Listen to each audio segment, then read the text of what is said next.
All right, so the BYU football program has done a really good job over the years of creating pipelines. Remember, Lavelle created the BYU to Hawaii and vice versa pipeline for decades when other college football programs ignored the islands, and he brought in just star player after star player after star player from Hawaii. BYU's had strong runs in the Intermountain West, bringing people from Idaho, Colorado, Arizona, etc. California, also a strong pipeline for BYU, and there is another pipeline developing in Southern California, and that is the San Clemente area and BYU in Provo, Utah. Yes, I understand that connection has more to do with, members of the Church of Jesus Christ of Latter-day Saints than most might want to imagine, but two offers went out this past weekend to two members of the San Clemente High School football program, and both of them have very familiar last names, but it kind of highlights what BYU is trying to do in this day and age.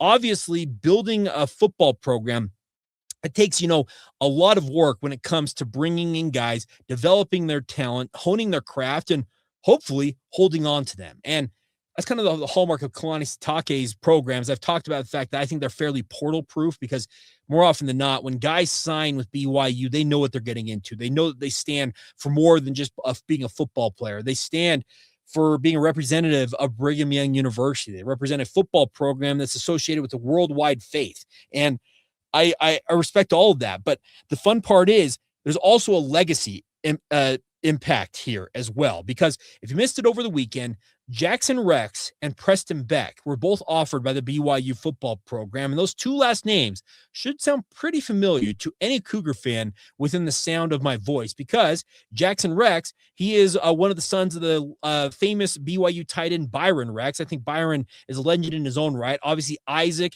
and Preston, who's currently at BYU, have both had their moments in Cougar uniforms. In fact, Isaac broke his dad's record for career touchdown receptions by a tight end in BYU football history. Well, Jaxson Rex is the next in a long line of Rex family members who figure to be BYU Cougars. Now, Jaxson, to be clear, has not committed to BYU, but it's kind of the family school. So no offense to the Rex family, but can you just move along and just announce that Jackson's going to go to BYU?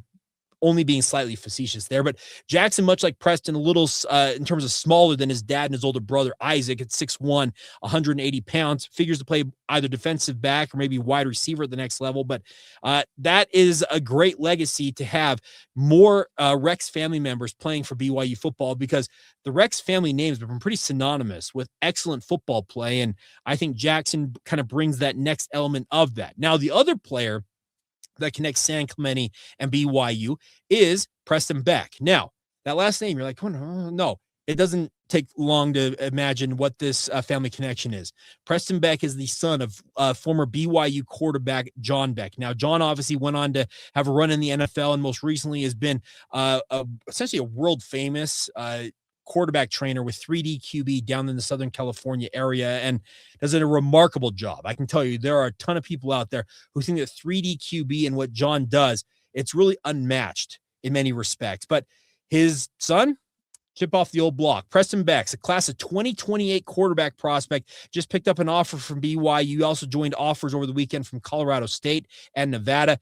And here's the thing about Preston is, much like his old man, he is a quarterback who knows exactly what he is as a player. If you go and watch Preston Beck's highlights, this is a kid who doesn't try to play outside of himself. And the fact that he's a starting quarterback for San Clemente High School, which has had a ton of good players in recent memory, some of them played at BYU, some of them played at Utah, but it just put guys all over in terms of college football. To be a starting quarterback of a program that caliber shows what Preston Beck has in him. He's listed at 6'1", $170 right now, and only figures to get bigger as his high school career goes on.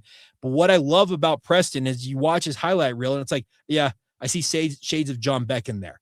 My biggest question is he going to have the same type of arm that John had? Because I'm telling you, John Beck had one of the strongest arms in BYU football history, and this is a program that's been blessed with a lot of guys with some strong arms, but I don't think you have to look much further than John Beck, that famous throw against Utah, him jumping up in the air, fading away, and slinging a rock from almost at the opposite sideline to the far hash, roughly like 30 yards downfield, to drop it into the hands of a kneeling Johnny Harleen.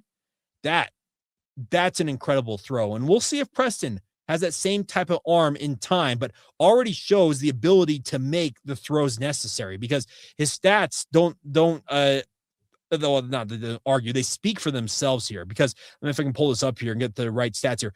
1,450 yards, 11 touchdowns, and 4 interceptions after being a starting quarterback for part of the season for San Clemente High School. Pretty solid numbers. And once again, he's being tuteled. Is that tutelage? Tuteled?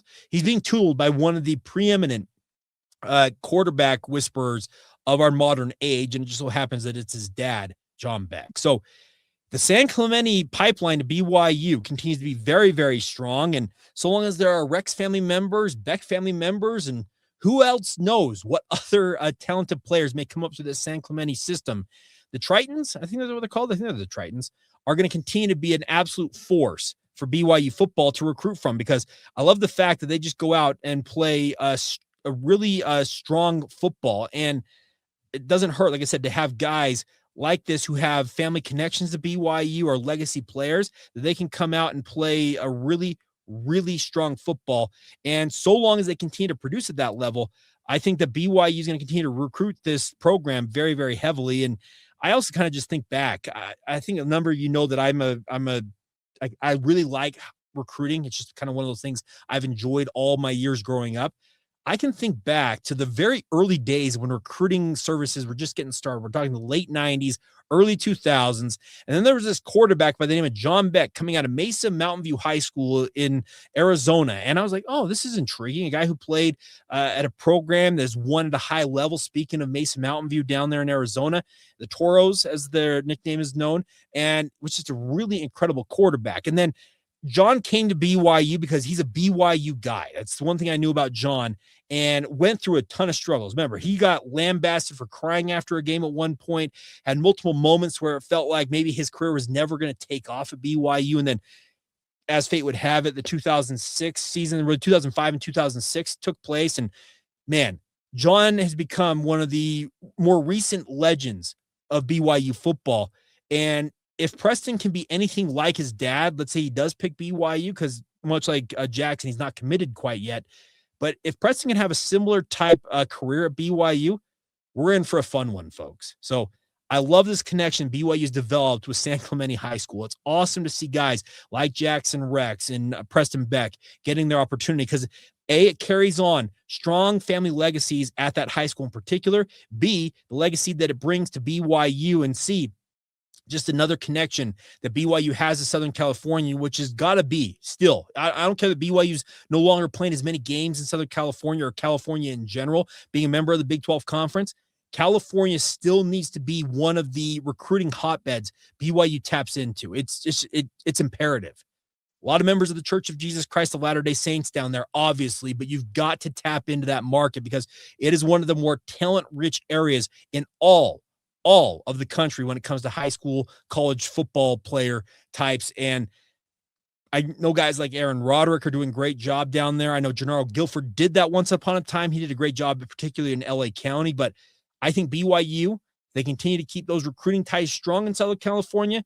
It only makes BYU football that much better and thereby, ensures that we're still going to be able to watch some high-level football in Provo, Utah for years to come. All right, that's going to do it for this Monday edition of the show. Hope you guys are all doing fantastic out there, wherever you might be. If you want more inside, in-depth content like this, make sure you join the Locked On Cougars Everydayer Club. Go to lockedoncougars.supercast.com. That's lockedoncougars.supercast.com, or there's a link in the show notes below if you want to check it out that way. And as always, please continue to subscribe, rate, and review. If you're watching this on YouTube, there's a little thumbs up icon right there. Click it. Let us know what you like about the show with a comment or two in the comment section. If you're if you're listening on Apple Podcasts, Spotify, wherever you listen, leave us a rating and review. Always want those 5-star ratings because obviously it helps us build this audience. But I'll just sign off by saying, as we often do, thank you for making Locked On Cougars your first listen of the day. Now go make your second listen of the day. Locked On College Football with Spencer McLaughlin. He's doing a great job covering the sport that we love. And we will catch you guys right back here tomorrow as Everydayers right here on the Locked On Cougars podcast.